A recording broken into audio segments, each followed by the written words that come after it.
What's going on, everybody? Gleez here, and today we're going to go over how to make sure your meaty setups are perfect. We're going to talk about frame kills as well as safe jumps, and all of these things you can translate to your character. You just got to do a little research and figure some things out. So when we talk about frame kills and we talk about meaties, we want to make sure that we have an attack that's active on the person's wake up, meaning that as they're standing up, the attack comes out and it's going to hit the opponent if they try to hit any button and they have to block or wake up with something invincible or with armor. Now, many times you'll see people go up for a meaty and say that they try to attack and the other person mashes out. If the other person mashes out on wake up, it's not because, oh, they're mashing out, like they're trash. You didn't time your meaty properly. And with the skills we're going to learn today, you're going to be able to do that. Now, over time, you can possibly learn to get your meaty to come out over their wake up with no type of frame kills or anything. You just manually time it. I do that with my medium punch. My medium punch is very good for that. It's very active with Honda. So you can see this right here. It's very active, right? So the first thing we're going to do is take a look at frame kills. We're actually going to move this to the center of the stage. And I'm going to set the opponent, the dummy, up to crouching light punch, right? So as they're knocked down, they're going to crouch light punch every time. Now we're going to go off of the butt slam. And we're going to take a look at some things here, but first we're going to turn this off. So we're going to use a dash up as a frame kill. You can use dashes, you can use moves. The dash is good for opponents that like to back roll.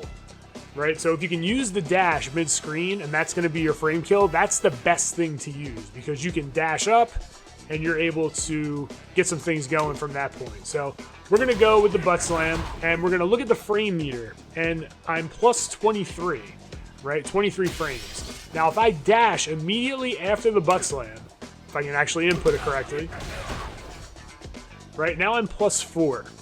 Now being plus 4 from this range is really good.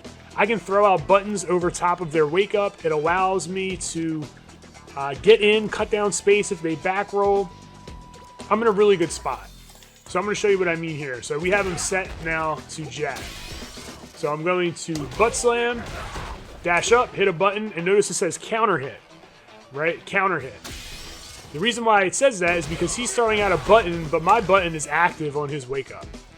Right, so as he gets up, he's getting hit. He's trying to mash out. He's not able to mash out. It's not possible because my attack is right over top of him, active when he wakes up. Now, there's a couple other things that you can do in this type of instance. Right, so notice that I'm plus 4. And look at startup on the bottom. My grab is 5 frames. Right, so the startup is 5 frames. So on that 6th frame, I'm able to grab.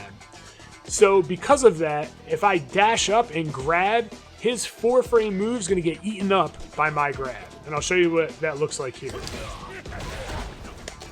Notice it says counter hit on the left. Right? I'll do that again just so you can see it. Because he is trying to mash out, but because I killed those frames and I have a move that's active right when he wakes up, he gets grabbed. Right? And that's really important. Now, if you have a command grab character, you could actually go up and use your command grab in the same way. Notice again it says counter hit. It's eating his attack because it's active over his wake up. So the next thing we're going to take a look at here, we're going to turn this off. We're in the corner. So we're going to set something up here to where we're going to go ending a combo with headbutt. Nope, not that one. That's not what I wanted. So 4-hit combo and I'm plus 40. Right now, if I try to throw an attack out, right, it's kind of hard to time until I really, get it, right? So I'm trying to time my medium punch. It's not really working too well. Now, there's ways that we can cut those frames down. If we use the dash, we're still plus 21, right? Way too many frames. This attack is only 10 frames of startup, so I have to kind of kill off 10 frames on my own mentally in my head by counting. Not a great situation. So we're going to use actual attacks to kill those frames, right? So the attack that we're going to use here, let's just start with a medium kick. So we're at 11 frames. Now my move is 10 frames, so it's still not going to be perfect. So we're going to try something else. All right, so let's try the heavy punch and we are at 6 frames. It's not going to be good enough. We could try it. Let's try it, right? We'll just try it. All right, notice he beats me. Oh, didn't do it right. Let's try it again. Yeah, so now we trade. So we're going to trade here. Not the best, right? Not the best. So let's turn this off. And let's try crouch medium kick. So crouch medium kick, we are at 12 frames of advantage. I think that's going to be pretty good. That's going to be pretty good. So let's try that. Bang. Perfect. All right, perfect. Now we're in a good spot to where if we just mash out crouch medium kick and then go with our medium punch, we're able to land our medium punch meaty over top of our opponent's head. Notice how the active frames hit the opponent. It says counter hit, and we're able to get things rocking and rolling. The next thing we're going to talk about are setting up safe jumps. Now, with certain characters, depending on how lofty their jump is, like Chun-Li has a really lofty jump, so I believe her frames are a little bit different. But for most characters, 41 to 42 frames of advantage is going to be the sweet spot for a safe jump. You might be thinking to yourself, what the hell is a safe jump? A safe jump is a way to jump in the air and attack your opponent, but also still recover in time if they were to wake up with an attack that's invincible. So a safe jump example here that we'll talk about with Honda is his target combo into his headbutt. Actually, let me turn that off so you can see. And we are plus 42, right? So in this instance, this is going to be a safe jump. So I'll show you what that means. That's not it.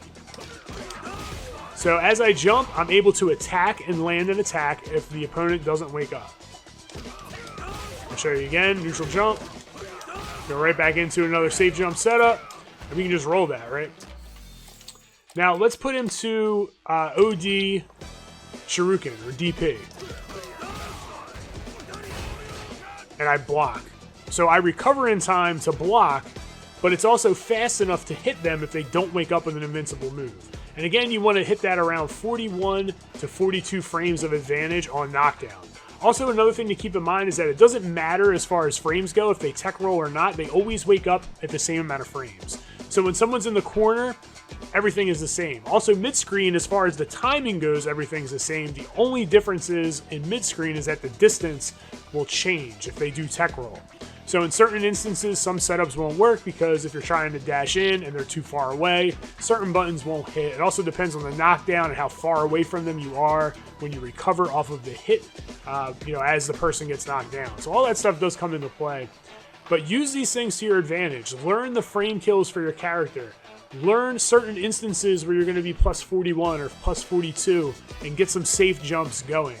Timing your meaties is extremely important. It keeps your opponent on their toes, and it also stops them from just mashing buttons on wake up, and it really puts you in a situation to be at advantage and get that win.